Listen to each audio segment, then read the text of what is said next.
ये तस्वीरें अब आपको दिखा रहे हैं जहांगीरपुरी की। इसी बीच हमें रुकना पड़ा। ये तस्वीरें देखिए, सीधी एक्सक्लूसिव तस्वीरें। फ्लैग मार्च वहां पर किया जा रहा है। आज अतिक्रमण को हटाने की कार्रवाई शुरू होगी अब से थोड़ी ही देर में, और वहां पर कई जो सुरक्षा की टुकड़ियां हैं वो पहुंच चुकी हैं, पैरामिलिट्री फोर्सेज हैं। और निधि, ये देखिए तस्वीरें बता रही हैं कि चप्पे चप्पे पर इस वक्त सुरक्षा बल तैनात है ताकि किसी भी तरह की कोई अप्रिय घटना ना हो।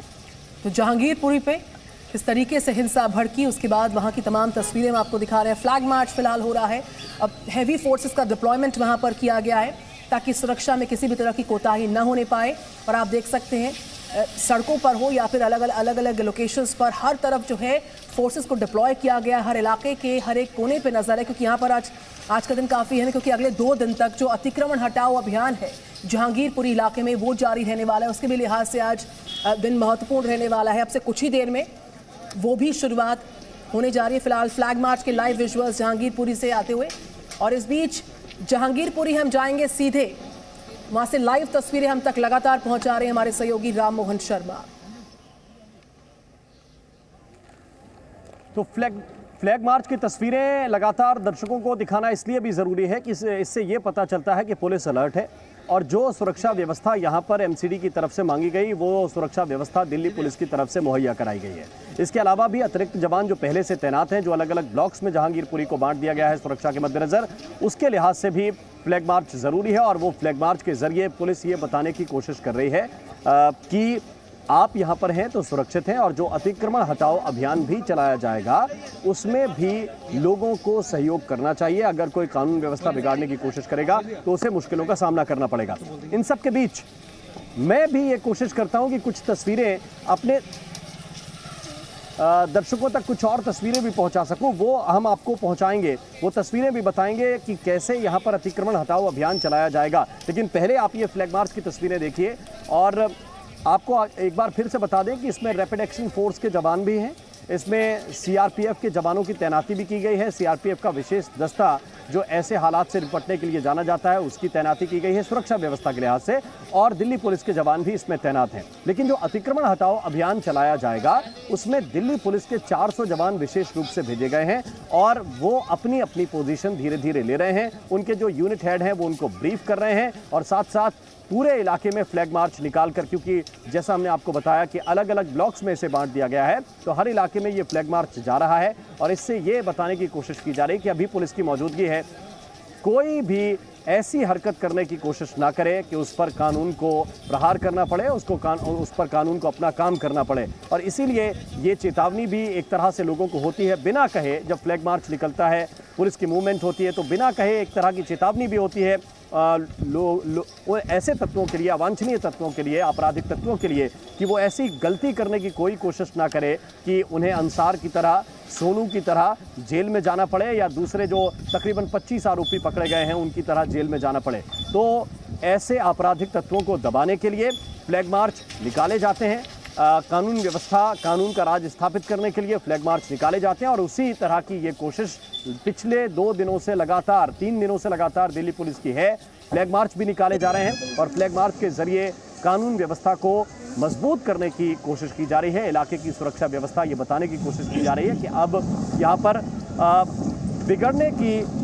इसे बिगाड़ने की कोई भी कोशिश ना करे, कोई भी प्रयास ना करे कि यहाँ की जो कानून व्यवस्था है, यहाँ की जो सुरक्षा व्यवस्था है, उससे अब खेल किया जा सकता है। हाँ, कुछ वक्त के लिए जब दिल्ली पुलिस की तैनाती कम संख्या में थी और वो शोभा यात्रा निकल रही थी, बहुत सीमित जवान थे उसमें, तब जरूर एक बड़ी सी भीड़ आई, और उस भीड़ ने यहाँ पर असुरक्षा का माहौल पैदा किया। यहाँ पर तलवारें भी लहराई गईं, यहाँ पर गोलियां भी चलाई गईं, यहाँ पर पत्थरों और बोतलों से भी वार किया गया। लेकिन वो सूरत दोबारा नहीं बननी चाहिए, और ये सीधे निर्देश केंद्रीय गृह मंत्री अमित शाह के भी हैं कि जो कदम उठाने हों आप उठाइए। उन्होंने कल दिल्ली पुलिस के कमिश्नर से बात करते हुए स्पष्ट रूप से कहा था कि आपको जो कदम उठाने हैं आप उठाइए, लेकिन कानून व्यवस्था, सुरक्षा व्यवस्था जहांगीरपुरी इलाके में और पूरी दिल्ली में मजबूत कीजिए। कहीं पर इस तरह की अप्रिय घटना ना हो। सिर्फ जहांगीरपुरी की बात नहीं है, ये अगर तस्वीरें हम दर्शकों को दिखा रहे हैं और लोगों तक अगर ये तस्वीरें पहुंच रही हैं, तो इस बात का भाव भी उनके मन में जग रहा हो कि ये सिर्फ जहांगीरपुरी की बात नहीं है, ये बात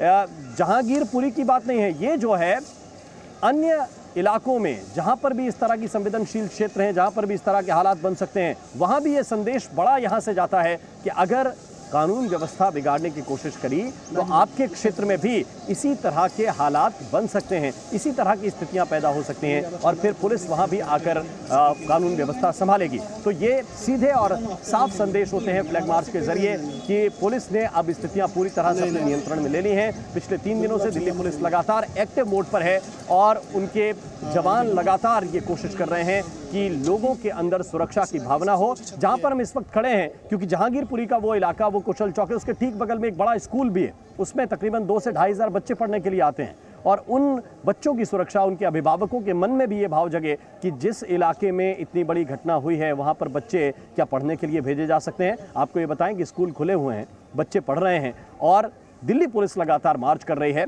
और दिल्ली पुलिस का ये मार्च बता रहा है कि आप सुरक्षित हैं। जहांगीरपुरी में अब हालात कोई भी किसी भी तरह से बिगड़ने नहीं दिए जाएंगे। ये स्पष्ट रूप से यहाँ के पुलिस कमिश्नर ने भी स्पष्ट किया है, केंद्रीय गृह मंत्री अमित शाह ने भी स्पष्ट किया है कि किसी भी सूरत में हालात नहीं बिगड़ने देने हैं। और इन सबके बीच अतिक्रमण हटाओ अभियान भी चलाया जाएगा।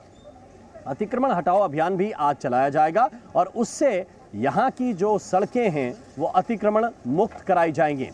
तो अतिक्रमण मुक्त कराई जाएंगी। अगर कुछ तस्वीरें हम और इसमें जोड़ सकें, कुछ तस्वीरें और इसमें हम दिखा सकें, तो मैं इस वक्त उस जगह पर मौजूद हूँ जहां से ये अतिक्रमण हटाया जाना है। क्यों ऐसे हालात बने वो भी तस्वीरें आपको दिखाएंगे, लेकिन उससे पहले ये फ्लैग मार्च की तस्वीरें हम लगातार अपने दर्शकों तक पहुंचाने की कोशिश कर रहे हैं और ये तस्वीरें दिल्ली पुलिस की तैनाती को भी दिखाती हैं। उसकी एक तरह से जो अलर्ट है वो दिल्ली पुलिस ये भी बताती है कि किस तरह से दिल्ली पुलिस अलर्ट होकर काम कर रही है और लगातार मूवमेंट जो है ना वो दिखा सकते हैं। कुछ और तस्वीरें अगर मैं इसमें जोड़ने की कोशिश करूं, थोड़ा सा मेरे सहयोगी अगर इस तरफ मेरे साथ आएंगे तो जो फ्लैग मार्च की तस्वीरें आप देख रहे हैं अभी वो तो दिखाई रहे हैं, इसके साथ साथ ये तस्वीरें भी हम आपको दिखाने की कोशिश करते हैं। लगातार जवान जो है मूवमेंट कर रहे हैं और यहाँ से ये देखिए जवानों की जो टुकड़ी है, चाहे वो महिला जवान हो चाहे पुरुष जवान हो, यहाँ से मूवमेंट कर रहे हैं और ये पूरी सड़क दरअसल 3/4 हिस्सा इसका अतिक्रमण में दबा हुआ है।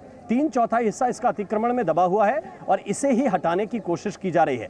मैं जिस चीज का जिक्र कर रहा था, ये देखिए पुलिस के जवान तो लगातार आ ही रहे हैं, इसके साथ साथ वो तस्वीर भी दर्शकों को दिखानी बहुत जरूरी है जिसको लेकर ये अतिक्रमण हटाओ अभियान शायद एमसीडी इस दंगे के बहाने या इस हिंसा के बहाने जागी है, कम से कम जागी तो है, आम लोगों को राहत मिलेगी। जरा देखिए आप इस तस्वीर को। और जैसे ही यहाँ पे खबर लगी कि ये अतिक्रमण हटाओ अभियान चलाया जाना है, इतनी तेजी के साथ ये सड़क खाली हो रही है जिसका आप अंदाजा नहीं लगा सकते। कल जब हम यहाँ पर थे, परसों जब हम यहाँ पर थे, तो यहाँ का जो 3/4 हिस्सा है वो 3/4 हिस्सा ऐसे ही कबाड़ से भरा हुआ था। और इस वक्त अगर आप हमारे पीछे देखेंगे तो ये जो लोग हैं जिनका ये कबाड़ है, जो स्क्रैप का काम करते हैं, ये अचानक इसे खाली करने में जुट गए हैं और बहुत हद तक ये खाली कर भी दिया गया है कि इससे पहले कि एमसीडी का बुलडोजर आए और यहाँ से कचरा हटाया जाए, ये लोग खुद ही अपना सामान समेट कर यहाँ से जा रहे हैं। कहाँ पर शिफ्ट होंगे, कहाँ पर लेकर जाएंगे, इन्हें शायद ये अभी पता होगा। लेकिन पीछे की तस्वीर भी हम एक बार दिखा देना चाहते हैं। हम क्यों कह रहे हैं कि ये 3/4 सड़क है वो इस तरह से कबाड़ से पटी हुई है। ये देखिए आप, ये जो आप साथ साथ पीली जो दीवार देख रहे हैं इसके पीछे, ये स्कूल की दीवार है और स्कूल की दीवार के साथ साथ ये जो साथ तस्वीरें हैं, ये पूरी तरह से ये जो कबाड़ है ये इसमें अभी भी भरा हुआ है। बहुत सारा, हालांकि हम बता रहे हैं कि बहुत सारा हमने जो कल और परसों तस्वीरें देखी उससे हटा दिया गया है यहाँ से वो अतिक्रमण। इन सब के बीच पुलिस जो है वो फ्लैग मार्च लगातार कर रही है और जो जवान हैं वो फ्लैग मार्च में लगे हुए हैं और उसकी वजह ये है कि तकरीबन 8:45 बजे का समय है, कुछ देर के बाद 9 बजेंगे। 9:30 बजे का जो तय समय था वो एमसीडी की तरफ से कहा गया था कि 9:30 बजे उनका बुलडोजर पहुंचेगा और वो अतिक्रमण हटाना चाहते हैं। इसके लिए 400 जवान उन्हें चाहिए, लेकिन उससे पहले ये इन लोगों में इन्हें भी ये पता होना चाहिए जहां से अतिक्रमण हटाया जाना है। हालांकि खबर तो उन तक है और अतिक्रमण यहां से वो खुद ही हटाने की कोशिश कर रहे हैं। इसको वो डर कहते हैं जो संभवतः लोगों के अंदर होना चाहिए। नियम मानने का डर, कानून मानने का डर लोगों के अंदर होना चाहिए और यही वजह है कि ये फ्लैग मार्च इस वक्त किया जा रहा है। फ्लैग मार्च के जरिए 3 संदेश बहुत साफ हैं। एक तो जो हिंसा हुई वो दोबारा दोहराई नहीं जाएगी किसी भी सूरत में। अगर कोई कोशिश करता है, क्योंकि जब दिल्ली पुलिस जांच करने के लिए पहुंची तब भी कुछ लोगों ने पत्थर मारने की कोशिश की, तो अगर दोबारा कोशिश की जाएगी तो उनका हश्र भी वही होगा जो बाकी के आरोपियों का हुआ है, वो जेल में है। और तीसरा ये कि जब अतिक्रमण विरोधी दस्ता यहां पर पहुंचेगा एमसीडी का, तो फिर किसी तरह के संघर्ष की स्थिति नहीं बननी चाहिए। ये साफ और स्पष्ट संदेश है कि ये जिस सड़क पर इस वक्त हम खड़े हुए हैं, ये सड़क आम जनता की सड़क है। तकरीबन आप ये अंदाजा लगाइए कि लगभग 40 से 50 फीट चौड़ी सड़क होगी, लगभग 40 से 50 फीट चौड़ी सड़क होगी। और अगर जहांगीरपुरी में इससे पहले जो लोग आए हैं, जो नहीं आए, उनको बता दें कि यहाँ से अगर आपको एक गाड़ी भी ठीक ठाक ढंग से निकालनी है तो वो भी आप सही रफ्तार में नहीं निकाल सकते, वो आपको मुश्किल हो जाएगी। ये मुख्य वजह है कि यहाँ पर अतिक्रमण हटाओ अभियान चलाया जा रहा है। हाँ, ये बुनियादी प्रश्न जरूर है कि इसे थोड़ा सा पहले चलाया जाता तो ठीक रहता, लेकिन दंगे के बहाने ही सही कम से कम एमसीडी की नींद टूटी है और एमसीडी के अधिकारी अब यहाँ से अतिक्रमण हटाने के लिए कुछ देर के बाद पहुंचेंगे अपनी पूरी टीम के साथ। उनके पास विशेषज्ञों की टीम होती है जो फटाफट ये इस तरह के अतिक्रमण को हटा सकती है। लेकिन उससे पहले जो है वो यहाँ से कोशिश लोग जो कर रहे हैं वो हटाने की कोशिश कर रहे हैं और अतिक्रमण धीरे धीरे हटाना भी शुरू कर दिया। इन सब के बीच जो फ्लैग मार्च है वो लगातार जारी है और इस फ्लैग मार्च के जरिए, जैसा हमने आपको पहले बताया, एक स्पष्ट संदेश जनता में देने की कोशिश है। ये बताने की कोशिश है कि आप यहाँ पर सुरक्षित हैं। अगर कोई आपराधिक गतिविधियां करेगा या एमसीडी की टीम पर हमला करने की कोशिश करेगा तो वो ऐसा भूल कर भी ना सोचे, क्योंकि एमसीडी की टीम जब यहाँ पर आएगी तो जो कुछ भी करेगी वो नियमों के दायरे में करेगी। जितनी एमसीडी की चौड़ी रोड है उस रोड को खाली करवाने की कोशिश करेगी। जो हमारे पास सूचना है वो यही है कि जो छुटपुट मकान बाहर निकले हुए हैं उन पर अभी फिलहाल कोई संकट नहीं है। संकट सिर्फ उन लोगों के ऊपर है जो सड़क को अपनी प्रॉपर्टी मानने लगे हैं, सड़क को अपनी संपत्ति मानने लगे हैं और सड़क पर जिन लोगों ने अतिक्रमण करके उसे घेर रखा है। और सामान्य चीज़ों में अगर सामान्य अतिक्रमण होता है तो 1 फीट 2 फीट 4 फीट तक सड़क का इंक्रोचमेंट किया जाता है, लेकिन यहाँ पर जो कबाड़ का सामान है वो बेतरतीब फैला हुआ था। और आप ये समझिए कि लगभग, मैं बता रहा हूँ कि 3/4 से ज़्यादा सड़क घेरी हुई है। और जिस सड़क पर हम मौजूद हैं सिर्फ वही नहीं है, 4 सड़कें जो इस कुशल चौक को जोड़ती हैं, चारों सड़क पर यही हाल है। तकरीबन एक हिस्सा पूरी तरह से पटा हुआ है, एक हिस्से से अप एंड डाउन दोनों साइड के जो वाहन हैं वो गुजरते हैं और इसी वजह से यहाँ पर ट्रैफिक की भी बड़ी समस्या लोगों के सामने आती है। लेकिन किसी की इतनी हिम्मत नहीं कि वो इन लोगों से यह कह सके कि आप अपना सामान समेटिए, इस सड़क को खाली कर दीजिए। यहाँ के स्थानीय लोग सिर्फ आवाज़ उठाते हैं, उनकी आवाज़ इससे पहले कोई सुनी नहीं गई। इससे पहले यहाँ के पार्षदों से जब कहा गया कि आप ये काम कीजिए तो उनमें से अधिकांश वो हैं जो ये वो लोग हैं। और हाँ, इस वक्त हमारे सहयोगी हरीश झा जहांगीरपुरी में ही मौजूद हैं, उनके पास हम चल रहे हैं। हरीश, इस वक्त क्या ताज़ा अपडेट है? कितनी देर के बाद एमसीडी का दस्ता पहुंचेगा? कैसे अतिक्रमण हटाने की जो कार्रवाई है वो की जाएगी, जरा विस्तार से बताइए। जी देखिए, बिल्कुल कल जो है दिल्ली बीजेपी के जो अध्यक्ष हैं आदेश गुप्ता, उनकी तरफ से उत्तरी दिल्ली नगर निगम के मेयर राजा इकबाल सिंह को एक लेटर लिखा गया था। लेटर में बोला गया कि इस पूरे एरिया की अगर बात करें तो यहाँ पे अतिक्रमण को जल्द से जल्द हटाना चाहिए, क्योंकि अतिक्रमण जो है यहाँ पे बहुत बड़ी समस्या है। और इसी को लेकर जो उत्तरी दिल्ली नगर निगम की तरफ से दिल्ली पुलिस को जो है एक लेटर लिखा गया था, जिसमें बोला गया था कि 400 पुलिस पर्सनल जो है उनको चाहिए, जिसमें दोनों लेडी स्टाफ और पुरुष स्टाफ दोनों होने चाहिए। और ये इस पूरी डिमांड की गई थी। जो उत्तरी दिल्ली नगर निगम की तरफ से जो समय दिया गया था वो ये था लगभग 9:30 बजे के बाद जो है ये कार्रवाई की जाएगी। 3 दिन का समय मांगा था उन्होंने। 19 अप्रैल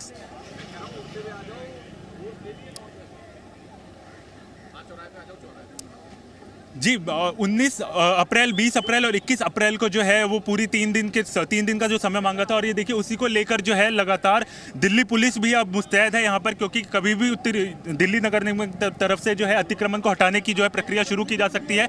और उसको ध्यान में रखते हुए लगातार जो है पुलिस को जो है ब्रीफ किया जा रहा है कि किसी भी तरीके से जो नगर निगम के लोग हैं उनके ऊपर किसी भी तरीके की कोई कार्रवाई जो है वो लोग जो है वो ना करें, किसी तरीके का हमला ना हो उनके ऊपर। और लोग भी जो है पेशेंस बना के रखें, क्योंकि जो उत्तरी दिल्ली नगर निगम की तरफ से जो है कभी भी आज की तारीख में जो है वो अतिक्रमण हटाने की प्रक्रिया जो है वो शुरू की जा सकती है। 19 तारीख से लेकर 21 तारीख तक का समय उन्होंने मांगा था। 20 तारीख से आज, यानी कि आज और कल का समय अभी बचा है। बिल्कुल, तो ये 3 दिनों का कुल मिलाकर समय मांगा गया, जिसमें से आज दूसरा दिन है और कल जो है वो तीसरा दिन है। क्या आज ही ये पूरा अतिक्रमण हट जाएगा? उसकी एक तस्वीर मैं फिर से जरा दर्शकों को फटाफट दिखा देना चाहता हूं। ये जो इलाका है जिसकी हम बात कर रहे थे, ये 3/4 सड़क अतिक्रमण से घिरी हुई थी। इस वक्त जो आप मामूली कचरा यहाँ पर देख रहे होंगे, ये पटा पड़ा था, ये पूरी तरह से भरा हुआ था और इसे रातों रात हटाया गया। जैसे ये सूचना मिलती है कि यहाँ पर बुलडोजर आने वाले हैं, एमसीडी का दस्ता आने वाला है, रातों रात ये हट जाता है। ये कैसे हुआ, क्या ये एमसीडी थोड़ा सा पहले कर सकती थी, या फिर दंगे के बाद जिस तरह की स्थितियां बनी, या जैसे बताया जा रहा है कि चिट्ठी लिखी गई, उसके बाद ही ये एक्शन होना जरूरी है। और ये सिर्फ जहांगीरपुरी का मसला नहीं है, दिल्ली के कई ऐसे इलाके हैं जहां पर इस तरह का अतिक्रमण है। जो सड़कें टैक्स पेयर के पैसे से बनती हैं, उन सड़कों पर अतिक्रमण घेर कर रखा गया है। मैं बता रहा हूं कि तकरीबन 40 फीट से चौड़ी सड़क होगी। इतनी चौड़े कई जगहों पर हाईवे भी नहीं होते हैं, उतनी चौड़ी ये सड़क है। और यहां से एक गाड़ी गुजरनी अगर हो, आपको लेकर जानी हो अपनी पर्सनल गाड़ी, अपनी पर्सनल कार, तो आपको बड़ी मशक्कत करनी पड़ेगी। कुल जमा 1 किलोमीटर की जो दूरी है उसको भी पार करने में आपको कड़ी मशक्कत करनी पड़ जाएगी। और यहाँ के स्थानीय लोग या जहांगीरपुरी से पार करके सी ब्लॉक को पार करके जो लोग इधर उधर जाते हैं, उनको ये मशक्कत रोज करनी पड़ती है। झगड़े रोज के हैं, लेकिन ये सुनने वाला कोई नहीं था। अब हालांकि सुनवाई हो रही है। एक बड़ी घटना हुई, एक बड़ी दुर्घटना हुई, उसके बाद ये सुनवाई हो रही है। और ये पीछे की तस्वीरें हम आपको लगातार दिखा रहे हैं, ये सब कुछ साफ हो जाएगा। ऐसा अब एमसीडी ने ठाना है, और इसी के लिए जो लगातार हम आपको फ्लैग मार्च की विजुअल्स भी दिखा रहे हैं, तस्वीरें भी लगातार दिखा रहे हैं, उसकी वजह सिर्फ यही है कि यहाँ पर जो लोग हैं, जो ये स्क्रैप का काम करते हैं, जो ये कबाड़ का काम करते हैं, उन लोगों की दहशत स्थानीय लोगों के मन में है। और उनका बैकग्राउंड इस तरह का है, उनका आपराधिक इतिहास इस तरह का है कि उन पर हाथ डालने से बचते हैं, चाहे वो एमसीडी के अधिकारी हों, चाहे दिल्ली पुलिस के जो स्थानीय बीट इंचार्ज हैं या चौकी इंचार्ज हैं, डरते हैं। और यही वजह है कि ये अब तक यहाँ पर बना हुआ था। अब जब एक बड़ी घटना हुई है, तब दिल्ली पुलिस ने यहाँ पर जोर लगाया है, और वो जोर अब दिखाई देने लगा है। जो यहाँ के लोग हैं वो अपना काम, ये देखिए फिर से एक बार, जो बचा हुआ कचरा भी है उसको भी तुरंत हटाया जा रहा है। हालांकि ये इन लोगों के काम का होगा, और जो लोग इसका काम करते हैं उनको इसके थोड़े बहुत पैसे भी जाहिर बात है कि मिलते होंगे, लेकिन इसके लिए जो सड़कें घेर कर रखी जाती हैं, या तो पर्टिकुलर कोई जगह हो, या फिर सरकार। और मैं ये नहीं कहता कि ये जो धंधा है वो ख़राब धंधा है। स्क्रैप का जो बिजनेस करते हैं या काम करते हैं, उनके लिए भी ठीक है, उनकी रोजी रोटी का सवाल है, और उस पर उन्हें काम करना चाहिए। Presenting B News app, available on Google Play and App Store. Download it now.